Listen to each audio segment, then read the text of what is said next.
इस मंच के माध्यम से कि हम उन्हीं लोगों की संतान है।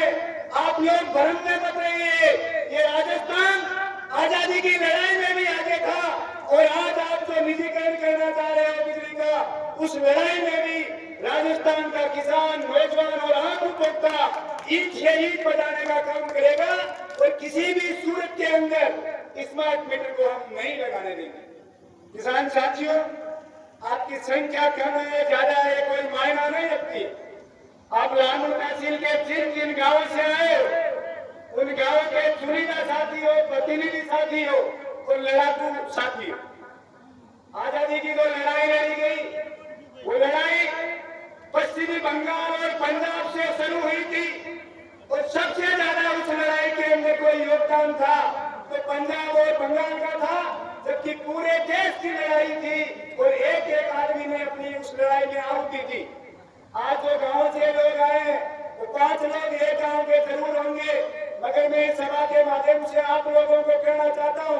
कि सरकार की जो मंशा है वो खतरनाक है।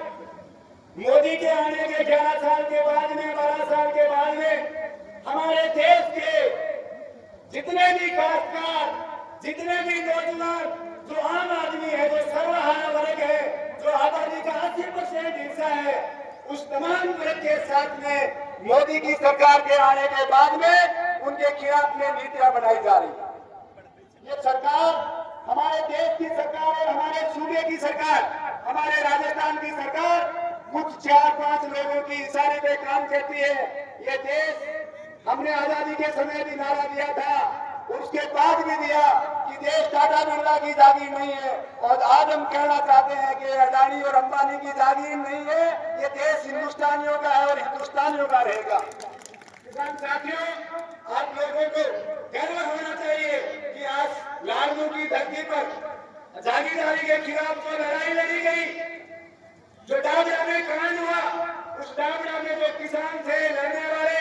उनमें भी लालपुर के किसान ही सबसे ज्यादा थे जो वहां पर शहीद हुए।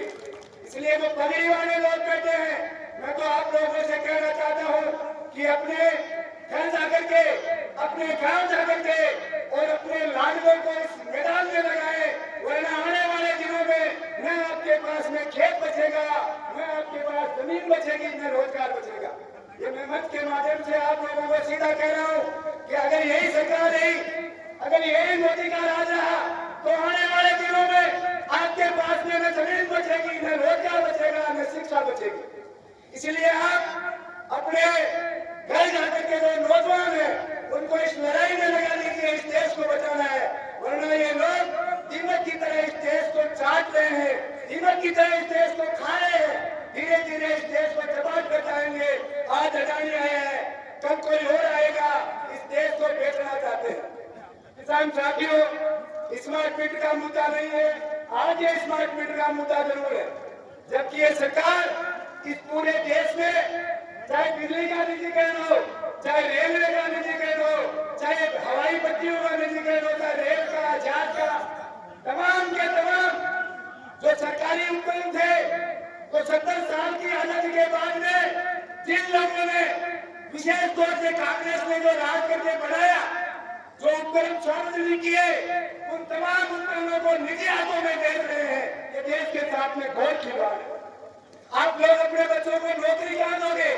जब रेल का निजीकरण हो जाएगा, जब हवाई जहाज बिक जाएगी,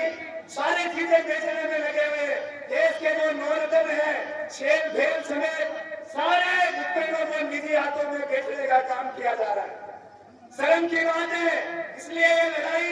आज की लड़ाई नहीं है, ये लड़ाई है अखिल भारतीय किसान सभा के और कम्युनिस्ट होने के नाते नहीं लड़ रहे हैं। हम ये लड़ाई इसलिए लड़ रहे हैं कि हम उन नुमाइंदे हैं उस आजादी की लड़ाई को याद करते हुए हमें गुस्सा आता है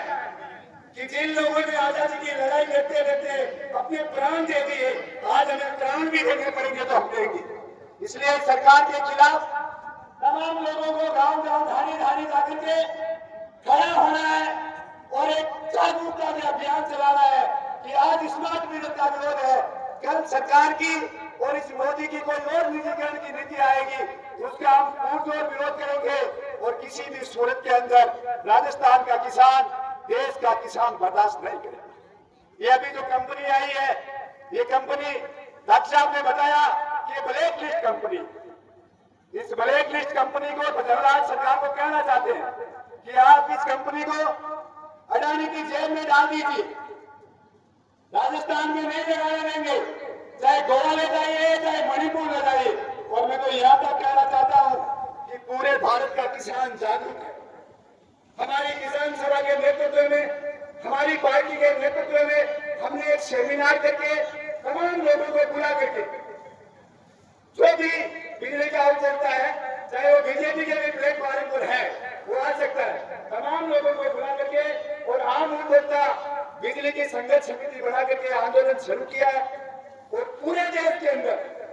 यही आम उपभोक्ता बिजली संघर्ष समिति बढ़ करके और इस स्मार्ट मीटर के खिलाफ लड़ाई लड़ रही है और इस लड़ाई को पूर्ण तरीके से लड़ेंगे। आने वाले दिनों में जब लोकसभा चलेगी तो कामरेड अमराराम पूरा देश का नेतृत्व करते हुए मोदी को स्मार्ट मीटर नहीं लगाने का चैलेंज करेंगे और किसी छूट में नहीं लगाने देंगे। आने वाले सितंबर महीने में आप लोगों को एक सलाह दे रहा हूँ, आने वाले सितंबर महीनों में हमारी कलेक्ट्री के ऊपर ढीलवाना,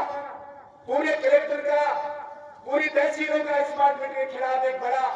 मीटिंग है, बड़ी आम सभा है। आप लोग गाँव में ढाणी जाकर के एक एक लोगों को तैयार करिए और तैयार करके आने वाली जो मीटिंग का कॉल आता है उस पर आप ज्यादा से ज्यादा संख्या में अपनी जेब से खर्चा दे करके और इस लड़ाई के मुहिम में लगे और इस लड़ाई को डटकर लड़ना है। अगर ये लड़ाई हार जाओगे तो आने वाले दिनों में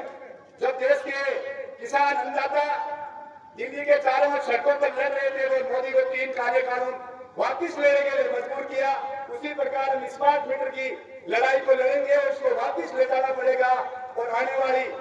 तमाम के तमाम जो निजीकरण की योजनाएं हैं उनको हम परास्त करेंगे। किसी भी हालत के अंदर मोदी की नीतियों को लागू नहीं करने देंगे, ये मैं मंच के माध्यम से आप लोगों को विश्वास दिला। अब मैं मेरी बात को काफी लोग लगता है समाप्त करता हूँ। इनकलाब जिंदाबाद, जय भीम, जय भारत।